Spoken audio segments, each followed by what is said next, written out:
ये कहानी एक ऐसे खतरनाक पहाड़ की है जिसमें बदलाव की वजह से इंसान ही नहीं बल्कि जानवर भी खतरे में है। तो क्या होगा आगे, कैसे बच पाएंगे सब, आज हम इस कहानी में देखेंगे। कहानी शुरू होती है, हमें बताया जाता है पूरी दुनिया मौसम में बदलाव की वजह से काफी परेशान है। साइंटिस्ट का ये मानना था कि आने वाले 10 सालों में सारी की सारी बर्फ पिघल जाएगी और पहाड़ों पर बर्फ की तह भी पिघल कर टूट जाएगी। इससे बहुत नुकसान होगा जिसके जिम्मेदार इंसान खुद होंगे। इसके बाद 1300 मीटर की ऊंचाई पर एक क्लाइमेट स्टेशन को देखते हैं। वहाँ पर कुछ साइंटिस्ट मौसम के बारे में ही पता करने आए हुए थे। इनमें एक साइंटिस्ट जेनिक था, उसके साथ बाकी के 3 साथी और उसका एक डॉग था, जो सभी उस स्टेशन पर काम कर रहे थे और मौसम के बारे में जांच पड़ताल करने आए थे। जेनिक ने रात को काफी नशा किया हुआ था। सुबह होते ही वो एक तेज आवाज से जागता है। उसके साथी उसे बुलाने आई थी। जेनिक ना चाहते हुए भी बाहर आता है। तभी उसको पता चलता है कि इस स्टेशन से कुछ दूरी पर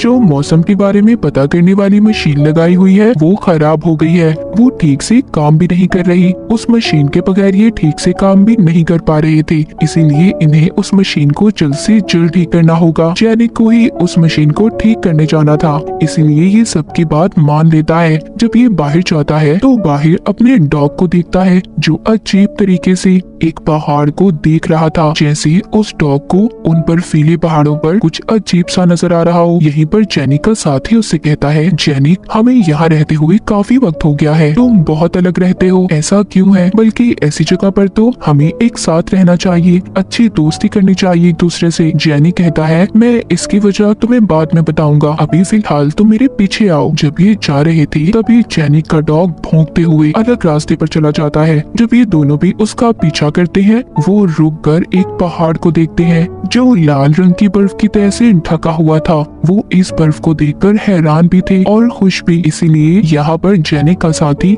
इस बर्फ का सैंपल ले लेता है ताकि बाद में ये इस पर रिसर्च, इस पर जांच कर सके। जेनिक को पास ही गुफा से अजीब सी आवाजें भी आती हैं, लेकिन वो इस बात पर ध्यान नहीं देता और क्लाइमेट मशीन का ट्रांसफार्मर ठीक करने लगता है। पर उसका डॉग उस आवाज का पीछा करता हुआ गुफा तक चला जाता है। वहीं पर पत्थरों के पास एक लोमड़ी थी जो अजीब से सांस ले रही थी। उसके पेट में कुछ हिल भी रहा था। अचानक से उस लोमड़ी का पेट फट जाता है। बाहर जेनिक को अपने डॉग की रोने की आवाज भी आ रही थी, इसीलिए ये जल्दबाजी में जब उठने लगता है तो इसका सर टकरा जाता है। इसका साथी भी पहाड़ से गिर गया था। जब ये जाकर देखते हैं तो इसका डॉग रो रहा था। उधर ही ये लोमड़ी की लाश को भी देखते हैं, पर इसके डॉग के जिस्म पर भी अजीब सी चोट का निशान था। गुफा के अंदर से और भी अजीब सी आवाजें आ रही थी, पर जेनिक उन पर कोई ध्यान नहीं देता और अपने डॉग को बाहर ले आता है। ये वापिस से अपने स्टेशन पर आ गए थे। जेनिक का साथी वो बर्फ का सैंपल अपनी दूसरी साथी को देता है जो अपने साथ लाया था। इनकी साथी उसे चेक करती है, कहती है ये अजीब चीज है, कोई अजीब बैक्टीरिया जो इंसान या फिर जानवरों से मिलकर अजीब से क्रिएचर पैदा कर रही है। वो जेनिक से कहती है, जहाँ से तुम्हें ये सैंपल मिला है तो मुझे उस ग्लेशियर पर लेकर चलो, मैं और भी सैंपल लेकर उन पर रिसर्च करना चाहती हूँ। जेनिक कहता है, रात को मैं बाहर नहीं जाऊंगा, इस वक्त तो कभी नहीं। गुफा के पास एक खतरनाक लोमड़ी फिर रही है। उसके साथी उससे कहते हैं, जेनिक अब तुम ये बहाना कर रहे हो, गुफा के पास कोई खतरा नहीं है। लेकिन ये फिर भी अगले दिन जाने का फैसला करते हैं। इनका एक साथी कहता है, 2 दिन बाद प्राइम मिनिस्टर अपनी टीम के साथ आने वाली है, तो हम में से कोई भी उन्हें उस लाल चट्टान के बारे में कुछ नहीं बताएगा। जेनिक कहता है, ये मेरा काम है, मुझे ये सब बताना होगा। उधर प्राइम मिनिस्टर को देखते हैं जो कुछ रिपोर्टर्स के साथ आई हुई थी। के साथ जेनिक की पुरानी दोस्त भी थी जिसका नाम टेंचा था, पर जेनिक और इसके दरमियान में अब अलहदगी हो गई थी। टेंचा भी पहले पहाड़ों पर ही काम किया करती थी। इधर स्टेशन पर जेनिक के साथी उसे समझा रहे थे कि तुम मिनिस्टर की टीम को कुछ भी नहीं बताओगे क्योंकि ये सिर्फ उनका एक ट्रिप की तरह है, वो बिना वजह ही डर जाएंगे। इसलिए जेनिक का साथी उसे नशे की दवा भी दे देता है ताकि ये किसी को कुछ भी न बता पाए। जेनिक को टेंचा का फोन आता है। वो बताती है, कल सुबह हम मिनिस्ट्री के साथ पहाड़ों पर जाएंगे और तस्वीरें लेंगे। जेनिक को बहुत अच्छा लग रहा था कि बहुत वक्त के बाद वो टेंचा से मिलेगा, पर जेनिक की टीम परेशान थी कि कहीं ये सारी बातें अपनी दोस्त टेंचा को ना बता दे। जेनिक जब बाहर आता है तो उसे किसी के चलने की आवाज महसूस होती है। ये फौरन से अपने साथियों को बुलाता है। वो चीज जेनिक पर हमला कर रही थी। जब उसके साथी बाहर आते हैं जेनिक सबसे कहता है, छुप जाओ, मुझ पर किसी अजीब सी दिखने वाली लोमड़ी ने हमला किया है जिसके सर पर सींग भी थे, पर कोई भी जेनिक की बात पर यकीन नहीं करता। उनको लग रहा था जो कुछ भी जेनिक बोल रहा है शायद नशे में है, पर जेनिक कहता है बहुत बड़ा खतरा है, मुझे ये बात मिनिस्टर को बतानी होगी। इसी बात पर जेनिक और उसके साथियों में लड़ाई हो जाती है। उसका एक साथी समझाता है देखो ऐसा कुछ नहीं है, तुम्हें गलत फहमी हुई है, जाओ जाकर आराम करो। जेनिक अपने डॉग को लेकर सोने चला जाता है। सुबह को जेनिक टेंजा को भी फोन करके बताता है कि आगे मत जाना, तुम्हारी जान को खतरा हो सकता है, पर वो भी इसकी बात नहीं मानती और अपनी टीम को आगे जाने का बोल देती है। फिर जेनिक अपनी साथी को उसी पहाड़ के पास लेकर जाता है। जब ये जाकर देखते हैं तो जो उस पहाड़ पर लाल रंग का बैक्टीरिया था वो खत्म हो गया था। फिर भी जेनिक के साथी थोड़ा सा सैंपल ले लेती है। जेनिक पास ही अजीब सी एक कीड़े को देखता है जिसने अपने ऊपर खोल चढ़ाया हुआ था। ये उसे देखकर डर जाता है और टांग मारकर पीछे करता है। इन सब के दौरान मिनिस्टर भी अपनी टीम के साथ आगे बढ़ रही थी और एक खूबसूरत जगह रुककर तस्वीरें लेने लगते हैं। ये सब भी जेनिक के ही मेन स्टेशन तक जा रहे थे। टेंजा मौसम में बदलाव का मिनिस्टर को बताती है। खैर ये सभी वहाँ पर तस्वीरें ले रहे थे। इसी दौरान इनके एक कैमरामैन को मच्छर काट लेता है। जब ये उसे मारता है तो उस मच्छर में अजीब सा लाल बैक्टीरिया था। उधर स्टेशन पर जब जेनिक और उसकी साथी अजीब से कीड़े पर रिसर्च कर रहे थे तो वो हिलने लगता है जिससे सब डर गए थे। उनकी साथी कहती है इसके अंदर वही लाल बैक्टीरिया है जो उस पहाड़ पर से मिला था। वो बताती है ये अजीब कीड़ा लोमड़ी और मच्छर के डीएनए से मिलकर बना है और ये लाल बैक्टीरिया है जो जानवरों के डीएनए से मिलकर अजीब से क्रिएचर पैदा कर सकता है। वो कहती है जो वो लाल बैक्टीरिया जिस पहाड़ पर था उसकी बर्फ जब पिघली होगी तो वो पानी में शामिल हुई होगी, जिस पानी को लोमड़ी ने पिया होगा, और मच्छर जिसको उसने खाया होगा। इन दोनों के डीएनए से मिलकर ये कीड़ा पैदा हुआ है। जेनिक कहता है अगर इसी तरह का कोई और जानवर इंसान को काट ले तो क्या होगा। वो बताती है अगर ऐसा हुआ तो इंसान का दिमाग भी जानवर की तरह हो जाएगा। जिसके बाद जेनिक अपने कमरे में जाता है और अपने डॉग को देखता है। उसे समझ आ गई थी कि उसके डॉग के पेट में भी कोई क्रिएचर है जो आहिस्ता आहिस्ता बड़ा हो रहा है। जेनिक एक बार फिर टेंजा को फोन करता है, कहता है कि अभी तुम जिस रास्ते से आ रहे हो उधर लाल बैक्टीरिया वाली जानवरों का खतरा हो सकता है, तुम्हें दूसरे रास्ते से आना चाहिए। टेंजा अपनी टीम को बताती है। वो जब जेनिक से बात कर रही थी तो अपने डॉग की रोने की आवाज को भी सुनती है। कहती है जेनिक अभी तुम कुछ मत करना, मैं आ रही हूँ, हम मिलकर उसे बचा लेंगे। उधर जिस कैमरामैन को मच्छर ने काटा था उसकी हालत भी खराब हो रही थी, लेकिन वो बेचारा सोचता है शायद उसके साथ ये सब थकावट से हो रहा है। तभी यहाँ पर हम एक लड़की को भागते हुए देखते हैं जिसका पीछा लाल बैक्टीरिया वाली चील कर रही थी। उस लड़की का पाँव पत्थर से टकरा जाता है,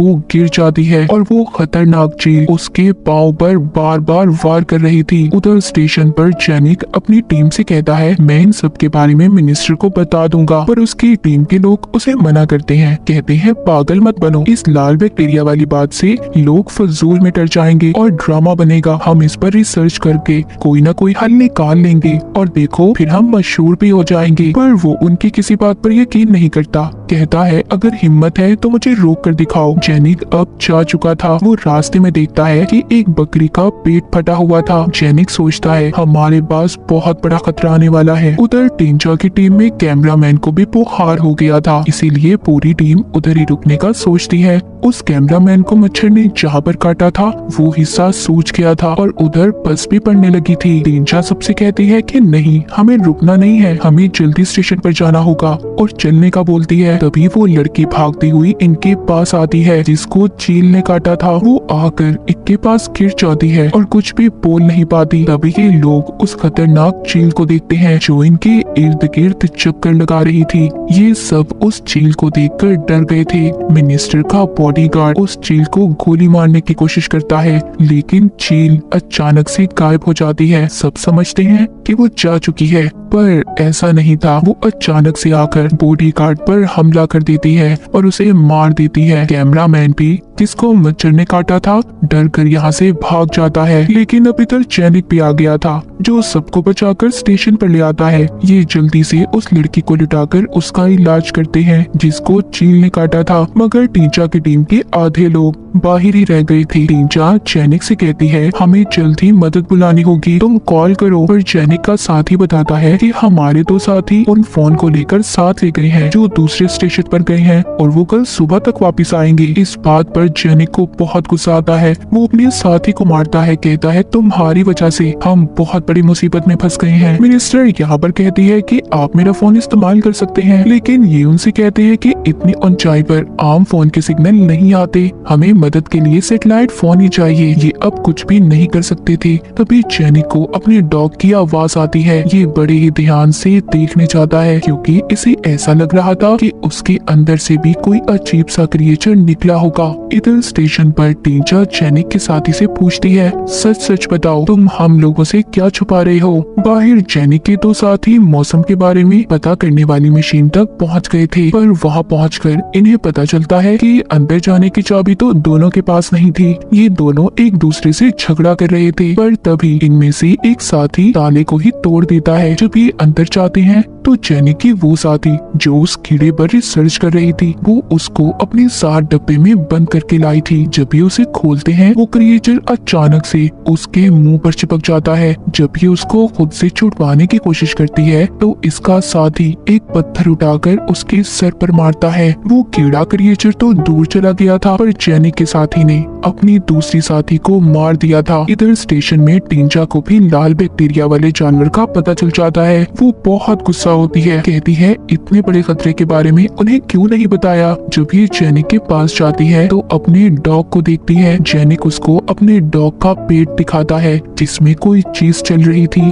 वो जैनिक को एक इंजेक्शन देती है, कहती है इसका यही हल है। पर जैनिक अपने डॉग को खत्म करना चाहता था क्योंकि उसकी तकलीफ वो और नहीं देख सकता था। स्टेशन के अंदर मिनिस्टर को गुस्सा आ रहा था कि इतनी बड़ी बात इन लोगों ने इनसे क्यों छुपाई। वो जैनिक के साथी की पिटाई करने लगती है, पर जब जैनिक अपने बाकी के साथियों को ढूंढने जा रहा था जो दूसरे स्टेशन पर गए थे, अचानक से वो ही साथी आ जाता है जिसको जैनिक ढूंढने जा रहा था। वो स्टेशन पर आ गया था और इसने अपनी दोस्त को भी मार दिया था। वो आकर कहता है जल्दी से दरवाजा बंद कर लो क्योंकि मेरे पीछे एक बकरी है जो क्रिएचर में बदल गई है और मच्छर भी दोनों मेरे पीछे आ रहे थे। जब ये अंदर आता है तो दोनों जानवर अंदर आने की कोशिश कर रहे थे, पर जैनिक दोनों को अंदर आने से रोकता है और दरवाजा बंद कर लेता है। अपने साथी से अपनी दूसरी साथी का पूछता है जो इसके साथ गई थी। वो इससे पूछता है कि वो कहाँ पर है। तुम्हारे पास फोन था, वो यहाँ पर सबसे झूठ बोलता है, कहता है कि वो तो न जाने कहाँ पहाड़ों में गुम हो गई और उसी के पास ही फोन था। इतने में क्रिएचर बकरी दोबारा से दरवाजा तोड़ने की कोशिश करती है। वो कोई आम बकरी नहीं थी, वो एक खौफनाक राक्षस ताकतवर बकरी बन चुकी थी जो पूरे स्टेशन को जोर जोर से हिला रही थी। एक मिनट के लिए खामोशी हो जाती है, सब कुछ रुक गया था, पर अचानक से वो दरवाजा तोड़कर अंदर आने की कोशिश करती है। उसके साथ चील भी थी, लेकिन जैनिक अकेले ही उन्हें अंदर आने से रोक रहा था। मिनिस्टर आगे आती है और ड्रिल मशीन से उस बकरी के सर में सुराख कर देती है। सब बहादुर मिनिस्टर को देख रहे थे। उसने बकरी को मार दिया था कि जान में जान आती है। टींचा बताती है कि हमें बचाने के लिए टीम कल दोपहर तक ही पहुंचेगी, पर वो ये नहीं जानते कि सारी टीम रिसर्च स्टेशन पर ही मौजूद है। उधर जिस लड़की को चील ने काटा था उसकी हालत भी खराब हो रही थी। टींचा और जैनिक की फैसला करते हैं कि वो मदद के लिए फोन को लेने जाएंगे और अपनी उस साथी को भी ढूंढेंगे जो पहाड़ों में गुम हो गई है। जैनिक अपने उसी साथी को साथ ले लेता है क्योंकि उसे पहाड़ों में गुम हो जाने वाली कहानी पर यकीन नहीं था। कि चले जाते हैं और बाकी के लोगों ने दरवाजे को अच्छे से बंद कर लिया था। जिस लड़की को चील ने काटा था उसको भी होश आ गया था। तभी ये सब उसकी टांग पर देखते हैं जिधर चील ने काटा था। ऐसा लग रहा था कि उसके अंदर कोई चीज चल रही हो। जैनिक का साथी कहता है जो यहाँ पर रुका हुआ था, इसको देखकर ऐसा लग रहा है कि कोई नया जानवर पैदा होने वाला है। सभी लोग घबरा जाते हैं और बाहर जाने लगते हैं। मिनिस्टर कहती है हम इस लड़की का ऑपरेशन करेंगे, जो चीज इसकी टांग में है वो हिस्सा काट कर उसे बाहर निकाल लेंगे और उसे जला देंगे। ये ऐसा ही करते हैं जिससे जिससे उस लड़की की जान बच जाती है। बाहर जेनिक और टेंचा जो मदद लेने गए थे वो सोच रहे थे कि शायद हम लड़की को नहीं बचा पाएंगे। यहाँ से जेनिक का साथी भागने की कोशिश करता है पर जेनिक उसे बंदूक दिखाकर रोक लेता है। कहता है रुक जाओ, तुम ऐसे नहीं जा सकते। उधर स्टेशन पर सब लोग शांत थे कि उन्होंने लड़के की जान बचा ली। तभी कोई जोर जोर से दरवाजा बजाने लगता है। जब एक आदमी दरवाजा खोलता है तो दरवाजे पर वही कैमरामैन था जिसको मच्छर ने काटा था।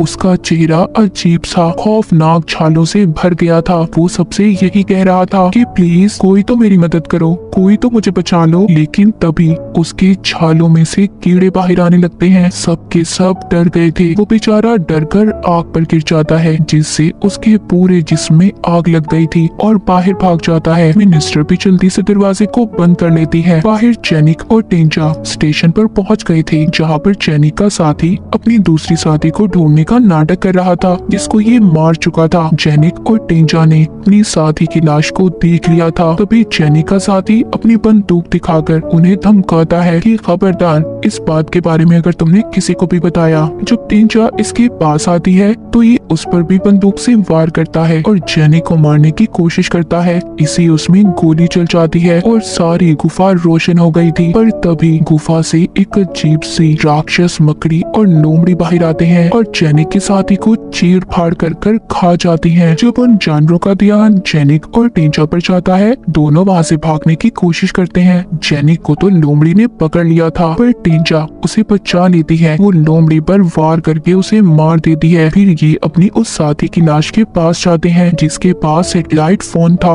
और मदद बुलाते हैं। सुबह भी हो चुकी थी। जब ये दूर से देखते हैं तो स्टेशन पर से धुएं उठ रहे थे। ये जल्दी से जाकर देखते हैं तो वो लड़की भी मर चुकी थी जिसको चील ने काटा था। थोड़ी देर बाद इन्हें हेलीकॉप्टर की आवाज भी आ जाती है। जब ये बाहर जाकर देखते हैं तो बाहर इनकी मदद के लिए लोग आ गए थे। जाने से पहले टेंचा जेनिक के कमरे में जाती है जहाँ पर इनके डॉग ने एक बच्चे को पैदा किया था। ये बच्चा भी लाल बैक्टीरिया की वजह से ही पैदा हुआ है। जेनिक उस बच्चे को मारने वाला था पर टेंचा उसको रोकती है। कहती है मैं इसको साथ लेकर जाना चाहती हूँ। जैसे ही ये हेलीकॉप्टर में बैठते हैं तो ये एक और पहाड़ को देखते हैं जिस पर लाल रंग की बर्फ थी, मतलब एक और खतरा। इनको उस छोटे बच्चे की आवाज भी आती है जिसको टेंचा साथ लाई थी। टेंचा और जेनिक दोनों एक दूसरे की तरफ देखते हैं। इनको आने वाले खतरे का पता चल गया था जो खुद ही अपने साथ ला रहे थे। और इसी के साथ इस फिल्म की कहानी यहीं पर खत्म हो जाती है।